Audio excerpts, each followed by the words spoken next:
Hello friends, AmyR here with Prairie Paper and Ink, back with a couple more Halloween cards for my 2022 Halloween series.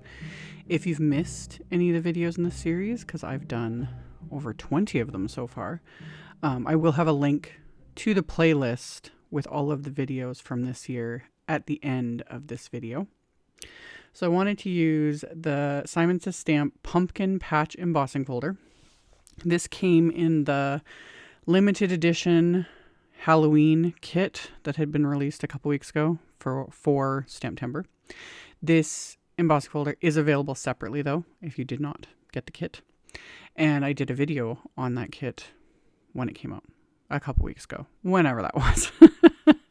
But I didn't use the embossing folder. And I was like, oh, I need to. I'm obsessed with embossing folders. And two, so many things you can do. So I embossed KRAFT HEAVYSTOCK, like distress HEAVYSTOCK, because I want to do some sprays and some watercoloring and all the fun things. And also I'm really liking the KRAFT HEAVYSTOCK.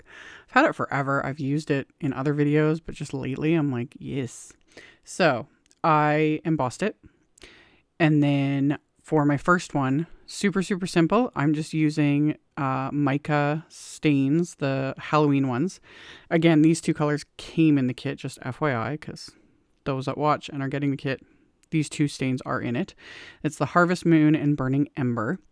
And when mixed together, they create like this gorgeous orange color. You could just spray it and let it dry. I wanted to mess around with it even more. It's going to curl because I sprayed this pretty heavily. Not worried about it. When I adhere everything at the end, it's going to, flatten it back out. Not a big deal. So I sprayed these two mica stains all across this. And then I just kind of fiddled a bit with like only pressing the nozzle like halfway down, adding some splatters, things like that. These definitely, when it comes to, well, any spray really, but the mica stains especially, there's a vast difference between when they're wet and when they're dry. Especially when they're dry, because when they're dry, you can see all the shimmer and sparkle and, oh, chef's kiss. So I fiddled and I added a bit of water splatter, those sorts of things, because again, these react with water. And then at this point, I'm going to let it just sit and dry and work on the other one. So this one, I am, of course, going to use my Distress watercolor pencils because that is the other thing I'm obsessed with lately. This palette, I will link to the video I did, again, a week ago, whenever it was. I don't know what day it is half time. I don't even know what year it is. It seems like I've been posting a lot, but this is just a distress palette that I put the shavings of the distress watercolor pencils into, and it creates a perfect little palette. And this is how I'm really loving using them. So that's what I'm doing here. I just added water to the colors I was pretty sure I was going to use. You don't have to do this every time. You don't have to add water to it. You can just swirl your, wet brush in it, and that's great. But since I was doing this entire background, I'm going to do multiple pumpkins. It just speeds up the process because the water can soak in and it just goes faster. That's all it is. So I am, like I said, loving the Distress watercolor pencils. I'm sure you could do this with any watercolor pencil. I'm just obsessed with the distress ones because they're distress colors. So, it goes with everything. It goes with my distress inks and my sprays and all the things. But you could most likely do this with any watercolor pencil. And people have been asking me like if they could do palettes with their watercolor pencils. And I kind of assume as much. Your only problem might be if they are not woodless pencils. It might just be a bit more messy and a little bit more work to try and do palette. So I don't know if I would bother, but yeah, there are other woodless watercolor pencil brands out there. So use what you got, just try it out. So I painted all of these raised pumpkins with these watercolor pencils and my little water brush. And I'm just like wiping off the water brush in between colors. I was kind of mixing a bunch of the different like oranges and yellows and whatnot for all of these pumpkins. It's really simple. Especially with these watercolor pencils, I am enjoying my embossing folders even more because like just the different looks. Even making these two cards, it's like I had a lot of fun. I really enjoyed it. So I painted all the pumpkins and then I painted the stems And once everything is painted, they're basically dry because I'm not adding a ton of water to any of this. But that is also why I went with the KRAFT HEAVYSTOCK. You could use the other. There's the white HEAVYSTOCK and the cream HEAVYSTOCK. Even watercolor paper, that would work too. Because like, again, when you're adding water, sprays, all those sorts of things, you need something that can stand up to at least a decent amount of water. You know what I mean? So once that was painted, I'm going to add more splatter, of course. I'm going to use the mica stains for splatter first. So I'm going to use the Harvest Moon and then the Burning Ember. This time I shook them up really well and I just took the nozzle again right out of the bottle to do splatter. And then I'm actually going to do the same with the mica stain background. It's not going to show up as bright as it is right now because as it like soaks in and kind of blends with everything else. But there is still going to be those like, it ends up looking like kind of golden splotchy bits, which love. I just wait till at the end, I'll turn on my flashlight and you guys can see the sparkle. It's just love it. Love it.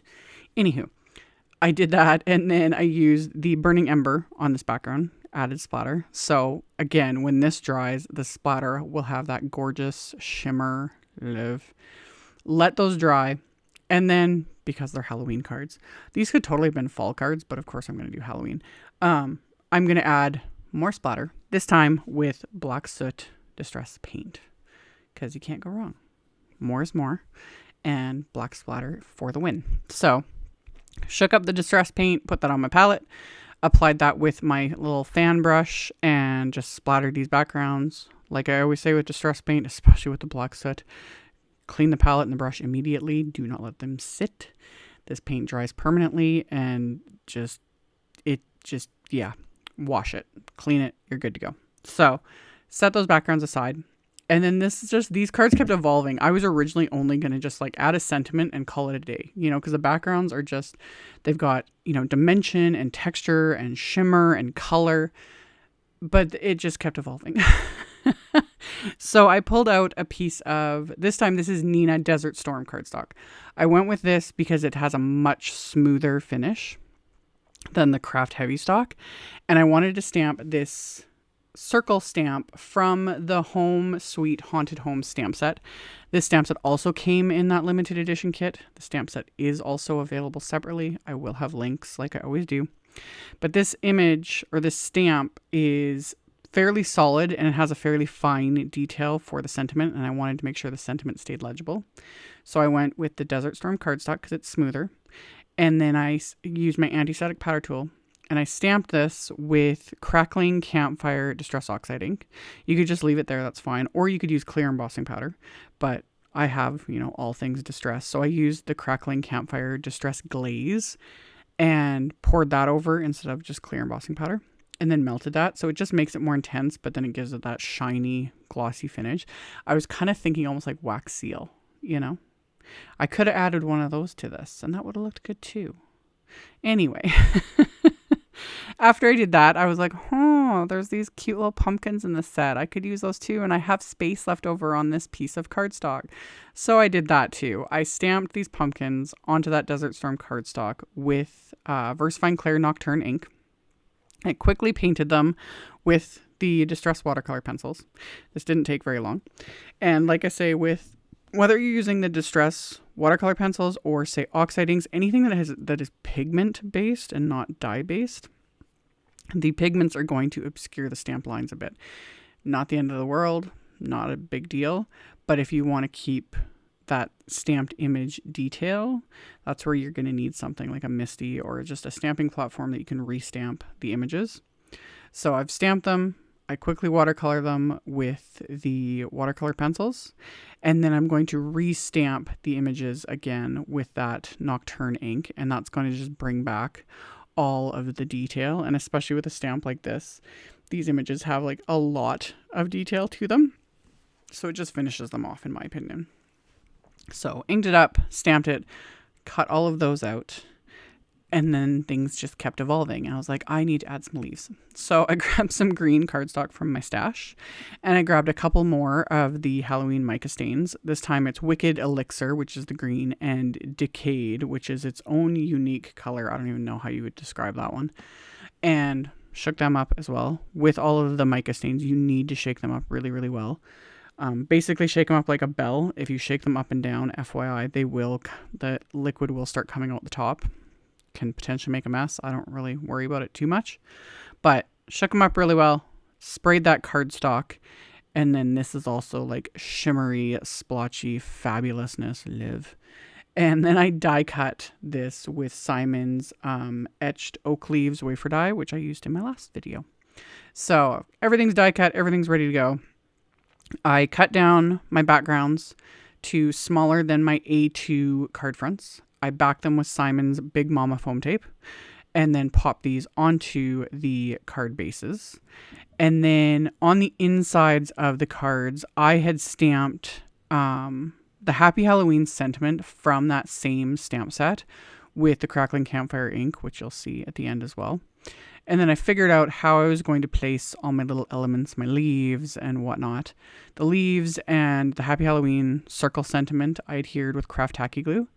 The Hey Pumpkin from that set, I had white heat embossed onto black cardstock, and then trim that out and pop that on with some thin foam squares. And then I adhered a couple of the pumpkins with KRAFT tacky glue. And then the third pumpkin I adhered to the inside with the sentiment.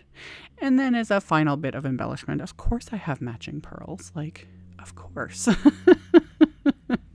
I have all the matching accessories for all of the things and multiple lifetimes worth. Anyway, these are Studio Claudia moss green pearls. So I put a few of those onto these card fronts as well. And once I was happy with my little placement, I'm going to adhere them into place with dabs of KRAFT tacky glue. And then to really finish off the shimmer, I'm going to pair these cards with some of Simon's metallic leaf green card or envelopes. So the envelopes are shimmery. I got like so much shimmer going. Love. Like these mica stains, honestly, fun. They're just fun. So flashlight on. Now you can sort of see like they're shimmery and sparkly and amazing. And no, I don't seal these. Like Tim always says in his videos, don't lick the artwork. And yeah, it doesn't really rub off. Once it's dry, like it doesn't rub off really. And I just don't bother. I don't bother with sealing things. I don't use spray sealants like almost ever. I just don't bother. But yeah, don't lick them. You should be good. So as always, like I said at the beginning of the video, I will have a link to my playlist with my Halloween cards. At the end of this video, I'll also link to that Distress watercolor pencil palette video that I did, so you can check that out if you've missed it. And then below the video, I'll have a link to my blog post. And in the blog post, I'll have the pictures and picture links to everything, so it's easy to navigate. I'll link to all the supplies I use, so you can check that out below if you are interested. Thank you all so much for taking the time to watch my videos, for thumbs upping, commenting, subscribe if you haven't. I very much appreciate it, and I will see you all very soon in the next one. Bye.